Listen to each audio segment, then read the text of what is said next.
और पुत्र की गोद की अच्छी चीज एक मां की खुशियां सुनीत के अंदर नहीं थी। एक वृक्ष की दो डाली हो गई। अब एक लाल देख लो जंगल में है और एक लाल बेचारा उत्तम घर में बढ़िया राजा से राज कर रहा है।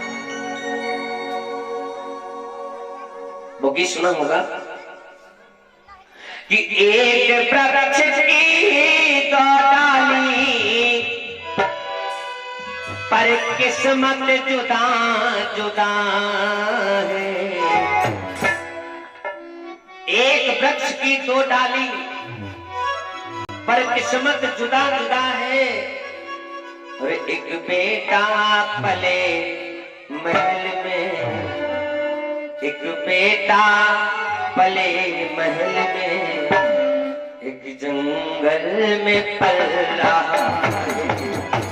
एक बेटा पले महल में, एक जंगल में पल रहा है।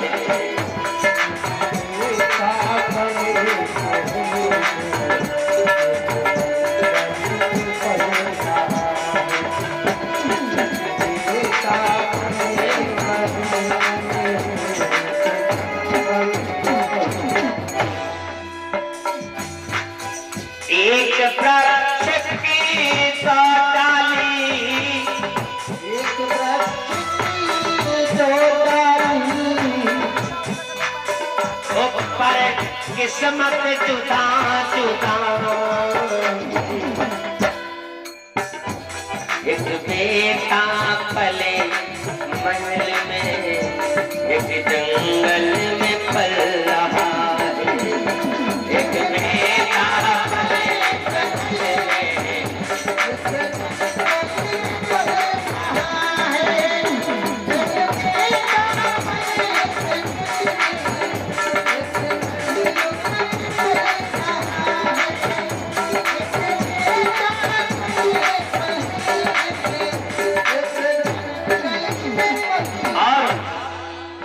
बात रह गई बड़ी दूर की। एक जड़ की मामूली बात सुनो। जिस वृक्ष में एक ही डाली फिर भी एक बेटा जंगल में और एक महल में, और जिस वृक्ष में ही एक डाली हो उस वृक्ष की डाली की किस्मत कैसी हो। आपने देखा होगा एक ही वृक्ष की दो डाली पर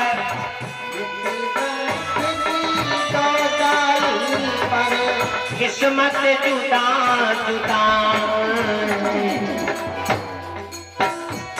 एक डाली जाए हवन में, उसी में से एक डाली जाए हवन में, एक से जल रही चिता है। एक डाली जाए हवन में, एक से जल रही चिता है।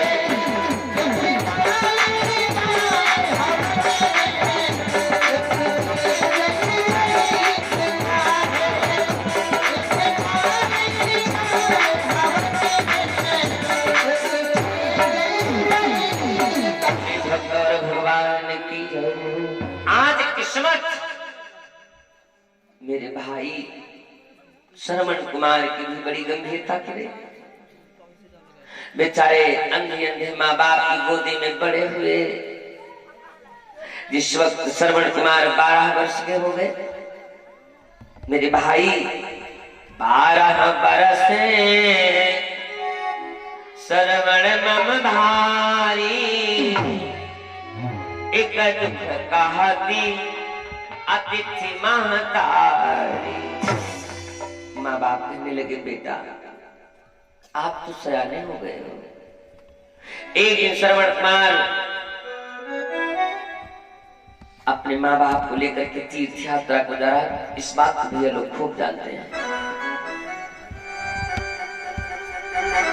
और राजा दशरथ ने श्राप के बाद में वरदान दिया था ज्ञानवती को, बहना जो शिशु तुम्हारे गर्भ में पल रहा है, अगर ये बेटा सरयू का जल तुमको ला करके देगा और आंखों में लग जाएगा तो तुम्हारी रोशनी वापस आ जाएगी। आज श्रवण के माँ बाप सरयू की तराई में जिस वक्त पहुंचे, वो बात माँ ज्ञानवती को याद आई कि मेरे भैया दशरथ ने कहा था, बहना जिस दिन तुम्हारा बेटा ला करके जल सरयू से देगा तो आंखों की रोशनी आ जाएगी, क्यों ना आज हम बेटे से पूछे कहां हो। श्रवण की मां कहने लगी, बेटा श्रवण कहां पे आए भैया? श्रवण बोले, मां इस वक्त हम सरयू की तराई में रच कर रहे हैं। वो बात याद आई। ज्ञान देने का, बेटा मुझे कहीं वृक्ष के नीचे, बड़ के नीचे बिठा दो, मुझे प्यास लगी है, मुझे जल की आवश्यकता है। श्रवण कुमार ने अपने माँ बाप को एक बड़ के नीचे बिठाया। कमंडल लेकर के श्रवण कुमार बेचारे जल भरने के लिए गए। सरयू में जल भरने लगे। जैसे दाहिने हाथ से कमंडल को लेकर के सरयू में डुबाया, जल भरने की आवाज घुट घुट के आई। राजा दशरथ उस वक्त सप्तवेदी बाण को चलाता था। धनवारी बहुत देखे होंगे, लेकिन महाराज सम्राट चक्रवर्ती राजा दशरथ से नहीं देखा होगा। लोग आंखें खोल के बाण चलाते हैं और दशरथ आंखों पे पट्टियां बांध करके बाण चलाता है। दशरथ का निशाना कभी अचूक नहीं होता है। आंखों पे पट्टियां बांध करके महाराज राजा दशरथ बाण को चलाते हैं। सप्तवेदी बाण को चलाते, आवाज में बाण राजा दशरथ मारता है। बहुत ताकतवर धनवारी। कहते राम राम सब कोई कहे, दशरथ कहे न कोई। एक बार जो दशरथ कहे तो कोट यज्ञ सम होए। महाराज दशरथ जिस वक्त सप्तवेदी बाण चलाने लगे, अरे चर्चा क्या बताएं धनवारी की। आपने कभी राजा द्रौपदी की लड़की द्रौपदी का भी स्वयंवर सुना होगा महाभारत में। ये तो राम जी का सीता का स्वयंवर है, ये तो चर्चित बात है। महाभारत में राजा द्रौपदी की लड़की द्रौपदी का स्वयंवर हुआ। राजा द्रौपदी ने क्या किया था? जिस वक्त द्रौपदी का स्वयंवर हो रहा था, उस वक्त पांचों पांडव ब्राह्मण के देश में जंगल में रहते थे, क्योंकि 12 वर्ष का इनको वनवास दिया गया। और अगर ये मिल जाएंगे, 1 साल तक इनको ढूंढा जाएगा, अज्ञातवास रहेगा। अगर ये ढूंढे जाएंगे, मिल जाएंगे, तो इनको फिर से 12 वर्ष का वनवास दिया जाएगा। ब्राह्मण के भेष में पांचों पांडव हुए। द्रौपदी का स्वयंवर हुआ और राजा द्रौपदी ने कहा, छत में ऊपर मछली की आंख दिखाई दे रही, बराबर चल रही है। नीचे तेल का कढ़ाव रखा है और सामने मेज पर धनुमा बाण रखा है और चाप रखी है। जो धनवारी चाप चढ़ा करके धनुए पर तीर उठाएगा और आंखें बंद करके राजा दशरथ बाण चलाता था। और यहाँ पर चर्चा है कि तेल के कढ़ाव में नीचे देख करके बाण जो मारेगा, मछली की आंख में लगेगा दाहिने, उसी के साथ ही द्रौपदी का स्वयंवर होगा, उसी को द्रौपदी ब्याही जाएगी। एक से बलवान राजा द्रौपदी के यहां आए, जिसमें पांचों पांडव भी आए थे। मत सोचना, पांचों पांडव ब्राह्मण के भेष में आए। भगवान कन्हैया का सिंहासन लगाया गया, बलदाऊ का आसन लगाया गया। पांचों पांडव ब्राह्मण के भेष में आए। कौरव जान न सके, एक से छतरी बाण को उठाया, साफ नहीं चढ़ा पाया। ये दुर्योधन तक नहीं कुछ कर पाया, दुशासन तक कुछ नहीं कर पाया। एक क्षत्रिय का बेटा गया और क्रोध में उठा, जिनका नाम कर्ण था। कर्ण ने जैसे धनुआ उठाया, एक ही हाथ से चाप चढ़ा दिया। राजा द्रौपदी ने देखा, गजब हो गया। ये धनवारी है। लेकिन बात ये थी कि जो धनुए को उठाता था, उसकी परिचालक जो थे, परिचय बताने वाले कि कौन है, कहां के रहने वाले हैं, जो इस वक्त धनुए में हाथ लगा रहे हैं। प्रचालक कहने लगा, दुर्योधन के सारथी के शूद्र पुत्र कर्ण महाराज इस वक्त धनुष को उठा रहे। ये बात जब द्रौपदी के कानों में गई कि दुर्योधन के सारथी के शूद्र पुत्र कर्ण महाराज, अरे द्रौपदी का जिगर टूट गया। द्रौपदी का जिगर टूट गया, क्योंकि ये द्रौपदी कर्ण से बड़ा प्रेम करती थी। आप कभी कर्ण और द्रौपदी की चर्चा पढ़ करके देखो, एक कर्ण और द्रौपदी का प्रेम कितना गहरा है। लेकिन जिस प्रकार से भगवान कन्हैया राधा का प्रेम सच्चा था, उसी प्रकार से प्रेम कर्ण महाराज और द्रौपदी का भी सच्चा था। अब तो लोग सच्चा प्रेम करते नहीं, सिवाय छल बल के नीचे कुछ होते नहीं। सब जिस वक्त द्रौपदी ने सुना कि मैंने जिससे प्रेम किया वो शूद्र पुत्र कर्ण है, कर्ण उठा, बाण को पकड़ा, धनुष पे एक हाथ से चाक चढ़ा और धनुष के ऊपर बाण निकाल करके रख दिया। द्रौपदी तत्काल सभा के बीच खड़ी हो गई। सुनो, अगर ये कर्ण बाण उठा करके मछली के आंख में भी मार देगा, फिर भी ये शूद्र पुत्र कर्ण से द्रौपदी शादी नहीं करेगी। कर्ण महाराज जी ने द्रौपदी की तरफ देखा, वाह, पहले इतना प्रेम किया, आज मैं शूद्र पुत्र कर्ण। कर्ण महाराज ने धनुआ बांट रख दिया। कोई बात नहीं, अब क्या करेंगे धनुआ उठा करके, फिजूल में अपना समय बर्बाद करें, कोई फायदा नहीं उठाया। लेकिन कर्ण महाराज को दुख हुआ। कर्ण महाराज ने जिस वक्त धनुआ को रखा, उस वक्त कन्हैया को दुख हुआ। कन्हैया इस बात को जानता था जिसे आज शूद्र पुत्र कर्ण कहा जा रहा है। अरे भगवान, जिस वक्त कर्ण को परिचालक ने कहा यह शूद्र पुत्र है, समाज ने सुना कि यह कर्ण शूद्र पुत्र है, भगवान कृष्ण की आंखों में आंसू ऐसे बह रहे थे जैसे कोई धारा बह रही है। ये कर्ण शूद्र पुत्र, कहते भगवान क्या नहीं जानता है, तन की जाने मन की जाने, जाने हृदय की चोरी। इन कन्हैया से कहा बच्चा जिनके हाथ संसार की डोरी। भगवान कृष्ण ने सुना शूद्र पुत्र कर्ण महाराज, भगवान कृष्ण के आंखों में आंसू आए। बारे कर्ण, एक तो अपने प्यार को तुमने बलिदान दे दिया, और दूसरी बात जिस माँ ने गर्भ दिया वो छत्री के पुत्र हो तुम। ये पांचों पांडव जो सामने बैठे इनके बड़े भैया हुआ,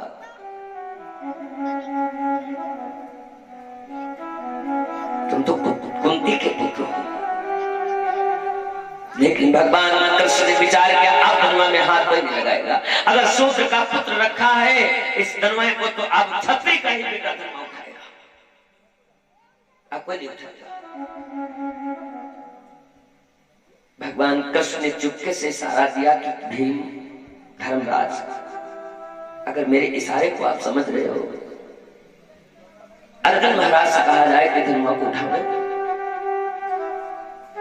धर्मराज ने कहा, अर्जुन, सामने संकेत कन्हैया का मिल रहा है, कुछ समझ पा रहे हो? अर्जुन बोले, दादा संकेत तो कन्हैया दे रहे हैं, लेकिन आशीर्वाद जब तक के बड़े भैया को नहीं मिल जाएगा धर्मराज का, तब तक नहीं जाएगा। अब समाज जानती है कि पांचों पांडव नहीं, वो समझती है कि ये ब्राह्मण है, ब्राह्मण। ये कोई नहीं जानता कि पांचों पांडव भाई हैं, कुंती के बेटे। ये कोई नहीं जानने वाला, इस बात को कन्हैया जानता है। धर्मराज ने आदेश दिया, जाओ अर्जुन, जहां पे कन्हैया भेज के वहां पर कभी हाथ नहीं उठा। अर्जुन महाराज भगवान कृष्ण को नमन किया कि प्रभु, हम इस बात का दुख भी जानते हैं कि आपके आंखों में आंसू क्यों है, लेकिन भगवान कन्हैया ने उन आंसुओं को अंदर ही पी लिया। कहते कभी कभी रोने से सिसकियां नहीं आती।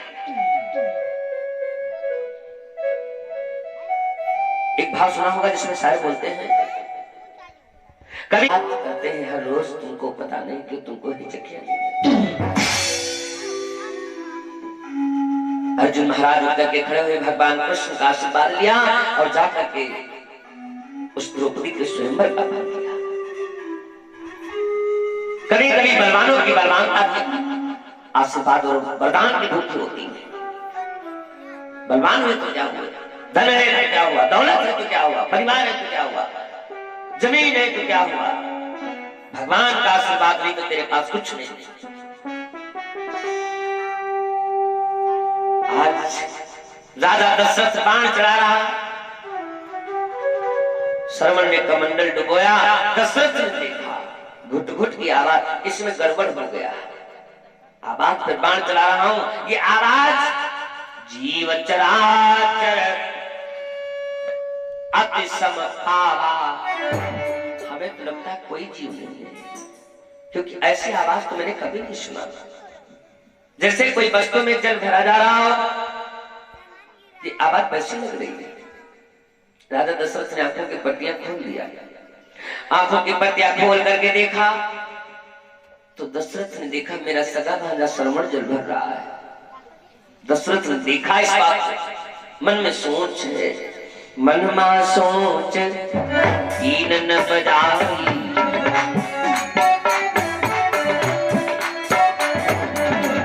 मन ही मन न घबराई,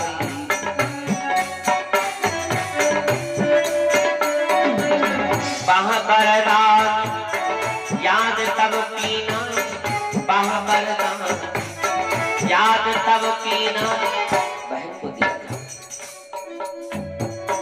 अगर बेटा सरयू का जल्ला करके देगा तो आंखों में रोशनी आ जाएगी। दशरथ सोच बहुत मन कीना, दशरथ सोच बहुत मन कीना।